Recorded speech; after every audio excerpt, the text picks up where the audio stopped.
You hear this idea of like the call center or the customer service team not just being like a cost center, but also being like a profit center.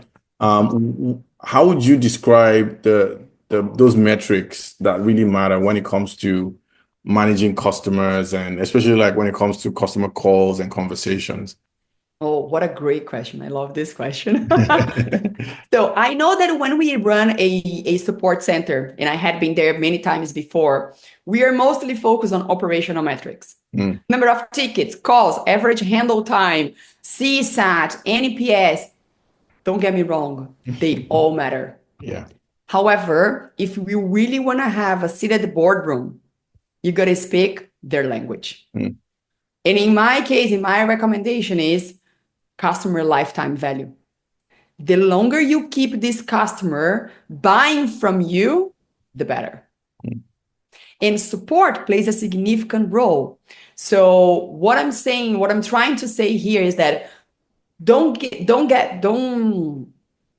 give away your existing operational metrics, but look beyond that. When you have a good CSAT, does it have a direct impact on customer lifetime value? Yes or no? mm. Once you offer a good support, can you turn this into a referral? One of the most challenging things companies face is getting in contact with customers. Mm. First of all, people don't answer phones anymore.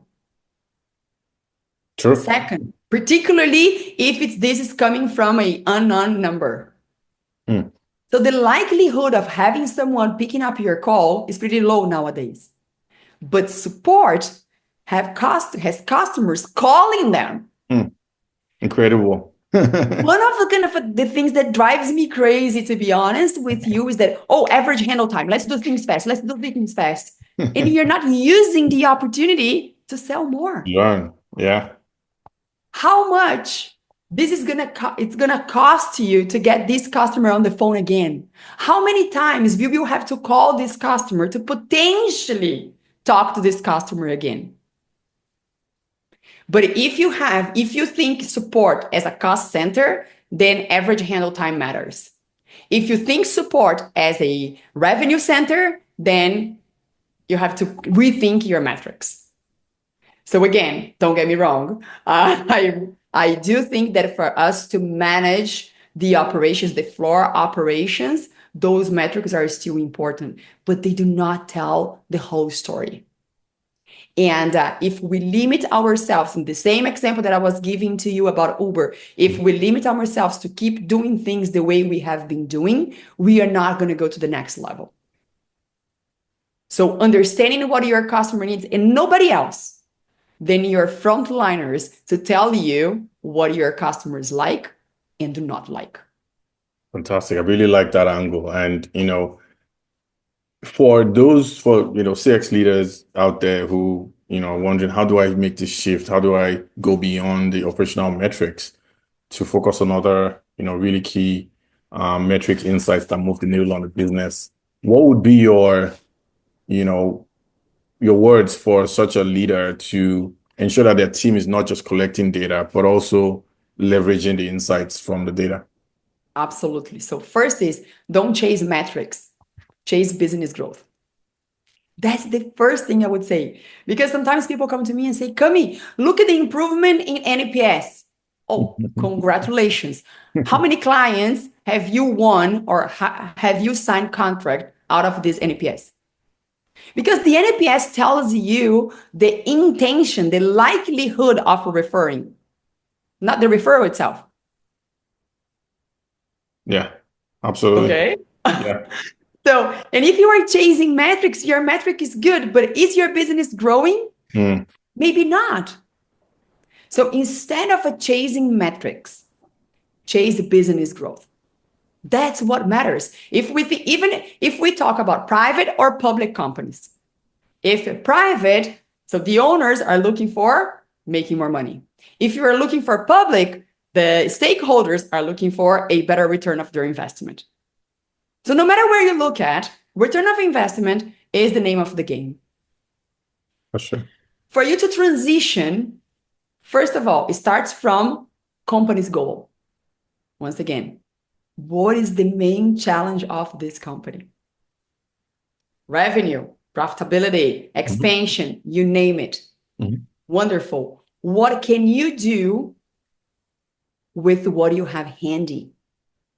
But Cami, I run support. How can I help business growth?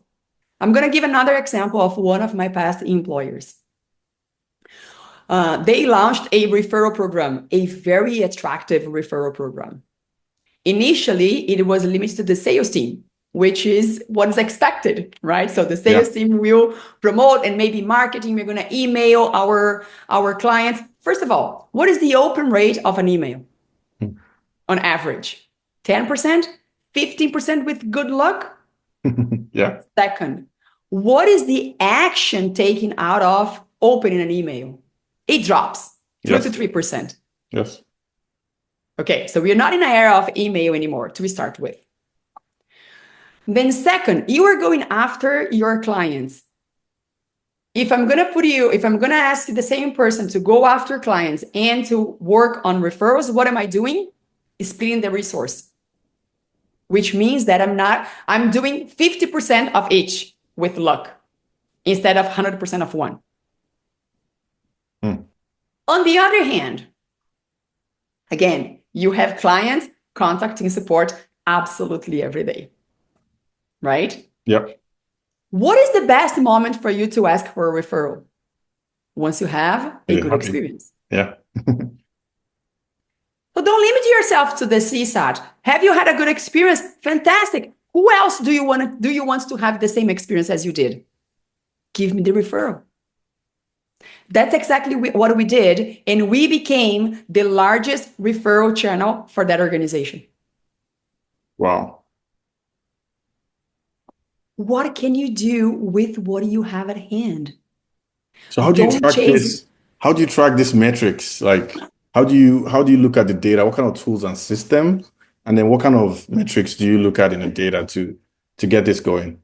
Yeah, absolutely. So the first of all, I understood what company was looking for. I was involved in this program launch. And then I said, can I have a unique link for my team so I can track what is the performance of my team?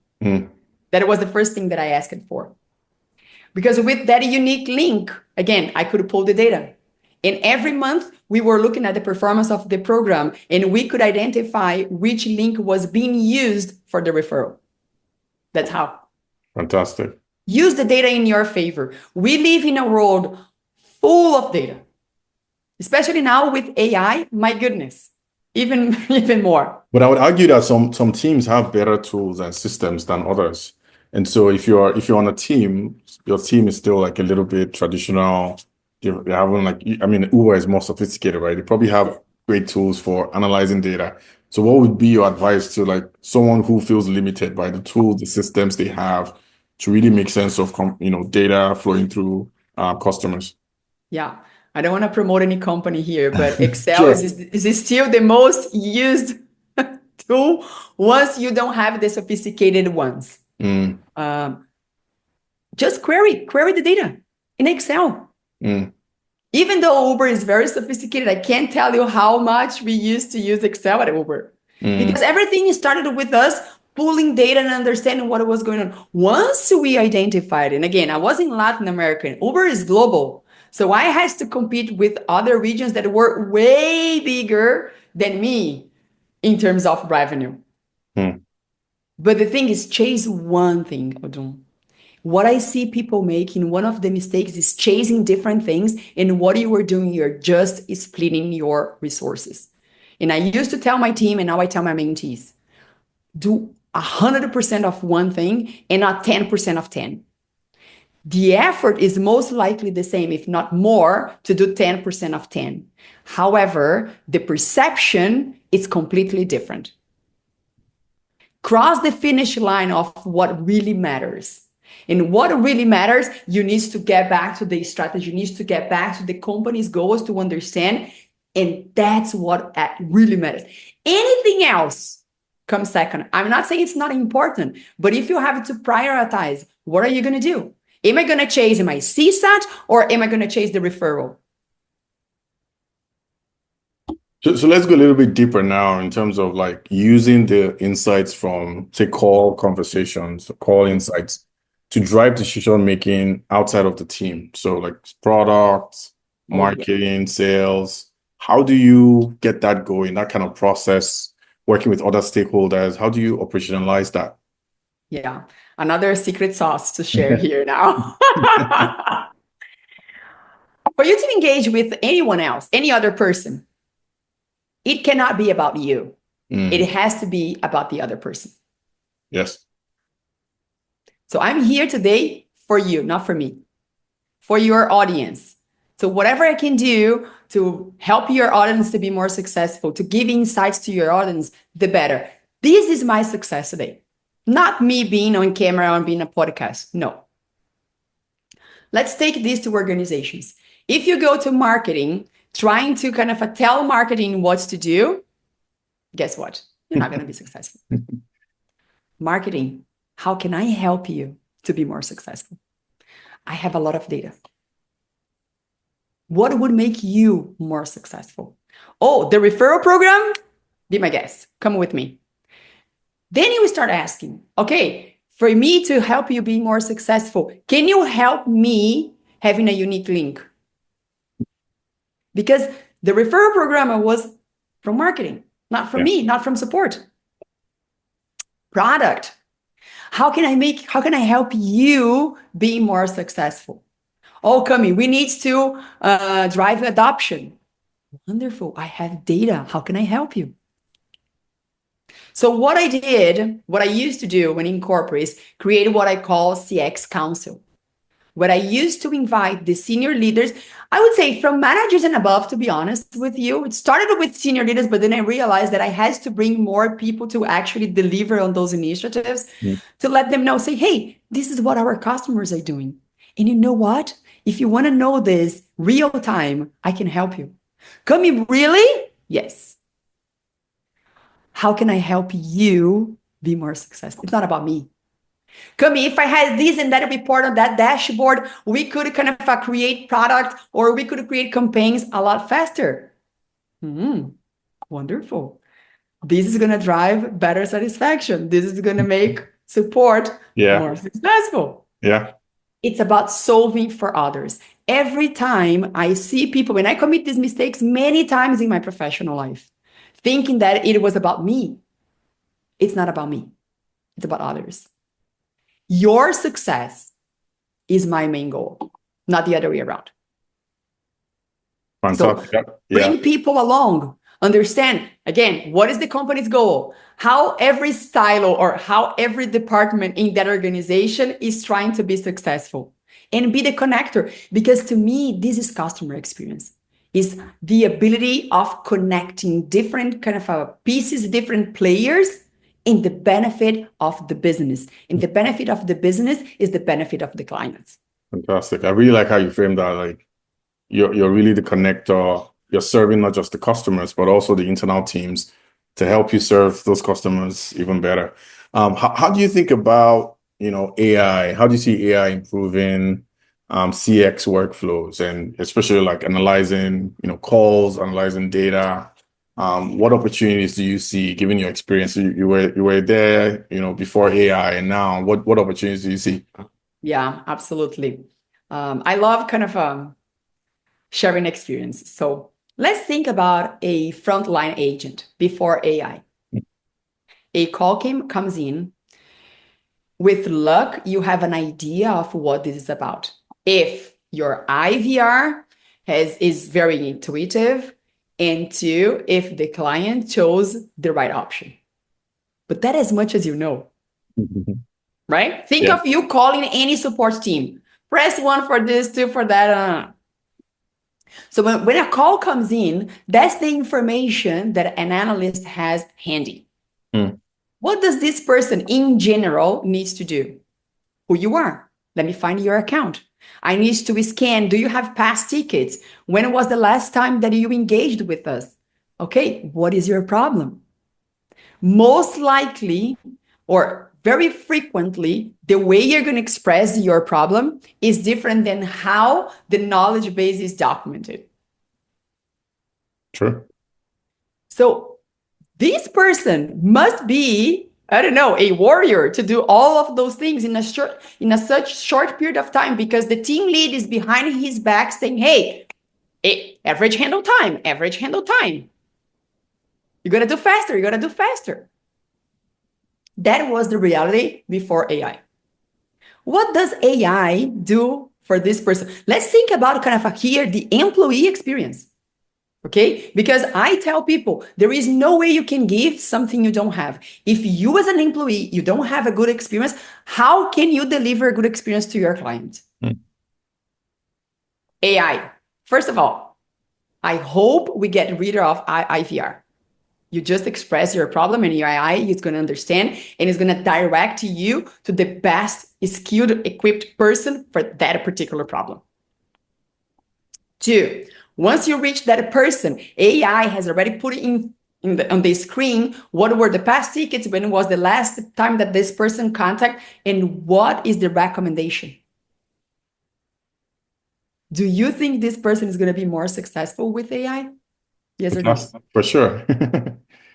That's why I like kind of sharing the experience, because I know there are many people afraid of losing their jobs because of AI. I don't think so. I think that we're going to have to learn how to transition, like we had to transition and we had to learn other things. Think, I don't know, internet, e-commerce, now AI. There are so many things, new things that came in. I think the difference between now and before is that innovation is coming at a faster pace. Sure. But 100 years ago, most of the workforce were working in farms. What is the percentage of workforce working in farms nowadays? I have worked for many companies that did not exist by the time I graduated. So this is us adjusting to the new reality. And I think that artificial intelligence is a new reality that we need to learn and get the best out of it. Not seeing this as a threat, but as a tool to be more successful. So you don't think AI is going to replace agents? I think that AI, and let's get back to the example I was giving about the referral. With AI being so much faster than human beings in processing data, we are going to have a better opportunity to better service this client and to increase the lifetime value. Because again, I just gave you the regular support interaction. But what if on top of this, hey, you know what? This customer has been performing this way and this service would be a good fit for him. Fantastic. AI is as good as your input. There is no AI without input. 100%. I've been talking about this for a couple of days now. We here, Inside 7, we're betting on the future being AI empowered teams and individuals, and not AI replacing entire people and workflows. But yeah, that's a topic for another day. Oh, absolutely. People will lose jobs for sure, but they have been losing jobs for other reasons as well. It's not the AI that is taking the job. It's how you position yourself, how you leverage your existing tools to be more successful. And AI is one of them. Fantastic. Yeah, we're almost getting to time now. And so, just a few more, things I'd like us to touch on. Given the pace, you talked about the pace of innovation and how things are moving very quickly. And going back to metrics, what metrics do you think will not really matter in the future? And which ones do you think will be more important for CX teams? Yeah, I think NPS will go away. I hope it will. Operational metrics. I think that over time, and I have been seeing this, operational metrics are important for you to have visibility of the floor operations. But the more those operational metrics connect to the business, the better. Yeah. As I mentioned before, I believe that lifetime value, share of voice. How much are your customers talking about you, and in a good way? Right? So before, I do remember I have some friends that work in marketing. They used to fight for share of voice. Now with internet, it's not limited to to the marketing campaigns that you do. Yeah. Every interaction can drive a voice on the market. So share of voice for sure, return on investment for you and for your clients. Why would I work with so many opportunities? Today in the area of SaaS, it's so much easier for you to change providers. Why would I stick with one provider that is not driving me the good experience? So experience is definitely one of the metrics, but we need to translate experience into money, into return on investment from both sides, for both sides, right? So I will only keep my mobile carrier if I do have a good experience. Otherwise, I will switch like this. Yeah. And the same thing, right? And my previous employer, they operated in the hospitality industry. Before, they used to have the data center at the restaurant. They used to have the hardware at the restaurant. Nowadays, it's in the cloud. So if they don't have a good service with us, what are they going to do? Change. So customer lifetime value is definitely one of the metrics that I can't recommend enough. The other one is share of voice. Pay attention to what customers are talking about you based on the interactions they have with you. This is your organic referrer or detractor. Fantastic. Well, thank you so much, Camila. This was great. I wish we had more time. We could keep going on this topic, and I'm sure we'll probably book more time to go again. But this was truly fantastic. I learned a ton on this one, and yeah, thank you so much for making time to share from your experience, Camila. Absolutely. It's a pleasure being here. I can come back anytime. I love talk about experience. You can feel it. Yeah. So whenever you need me, I'll be here. Thank you so much. Fantastic.